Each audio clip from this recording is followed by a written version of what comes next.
Mission മലപ്പുറത്തിൻ്റെ കീഴിൽ brand varsity എന്നുള്ള രൂപത്തിലേക്ക് പുതിയൊരു എൻറ്റിറ്റിയും കൂടിയും രംഗപ്രവേശനം ചെയ്യുന്നുണ്ട്.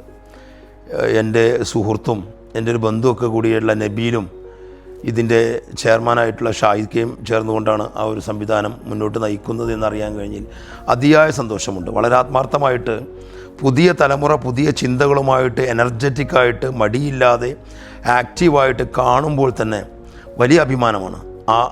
ആ ഒരു സമൂഹത്തിൽ ആ ഒരു കുടുംബത്തിൻ്റെ പശ്ചാത്തലമൊക്കെ ആലോചിക്കുമ്പോൾ വലിയ അഭിമാനമാണ്.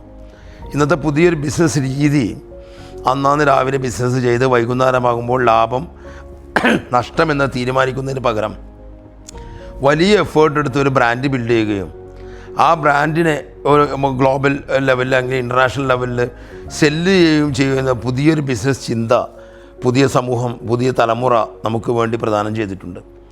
അങ്ങനെ വരുന്ന സമയത്ത് ഒരു ബ്രാൻഡ് ക്രിയേറ്റ് ചെയ്യുകയും ആ ബ്രാൻഡിനെ ഫ്രാഞ്ചൈസി അടിസ്ഥാനത്തിലോ അല്ലെങ്കിൽ ആ ബ്രാൻഡിനെ സെയിൽ ചെയ്യുകയോ ചെയ്ത് കോടാനുകോടി രൂപയ്ക്ക് സെയിൽ ചെയ്ത് നമ്മുടെ മലയാളി പാരമ്പര്യമുള്ള ഒരുപാട് കമ്പനി തന്നെ ഉണ്ട്.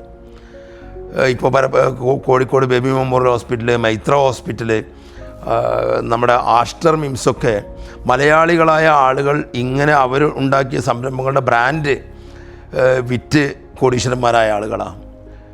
മെഡിമിക്സ് എന്ന് പറയുന്ന ചെറിയ ഒരു പ്രോഡക്റ്റിനെ ബ്രാൻഡ് സെല്ല് ചെയ്ത് മലയാളിയായ ഒരു ഓൺട്രപ്രണർ നമുക്ക് ഈ മാതൃക 2 ദശാബ്ദങ്ങൾക്ക് മുമ്പ് കാണിച്ചു തന്നിട്ടുണ്ട്. 20-25 വർഷങ്ങൾക്ക് മുമ്പ് ബിസ്മി എന്നുള്ള ഗ്രൂപ്പിനെ റിലയൻസ് ഏറ്റെടുത്ത് അതൊക്കെ ഷെയർ ഏറ്റെടുക്കുക, അതൊക്കെ കോടികൾക്കാണ്. അപ്പോൾ ബ്രാൻഡ് ബിൽഡ് ചെയ്ത് ബ്രാൻഡ് സെല്ല് ചെയ്യുന്ന പുതിയൊരു സംവിധാനത്തിലേക്ക് ഒരു ഊർജ്ജം പകരാനുള്ള രൂപത്തിലേക്ക് അത്തരം കുറേ ചിന്തകളെ സമൂഹത്തിന് പ്രദാനം ചെയ്യാൻ ബ്രാൻഡ് വേഴ്സിറ്റി എന്ന് പറയുന്ന മലപ്പുറം മിഷൻ്റെ കീഴിലുള്ള ഈ സംവിധാനത്തിന് സാധ്യമാകുമെന്നുള്ളത് എനിക്ക് ഉറപ്പുണ്ട്. അങ്ങനെ വലിയ രൂപത്തിലേക്ക് ലോക ബിസിനസ് ഭൂപടത്തിൽ രേഖപ്പെടുത്തുവാൻ കഴിയുന്ന ഒരു സൊസൈറ്റിയെ ക്രിയേറ്റ് ചെയ്യുവാൻ ഈ സംവിധാനത്തിന് കഴിയട്ടെ എന്ന് ആത്മാർത്ഥമായിട്ട് പ്രാർത്ഥിക്കുന്നു.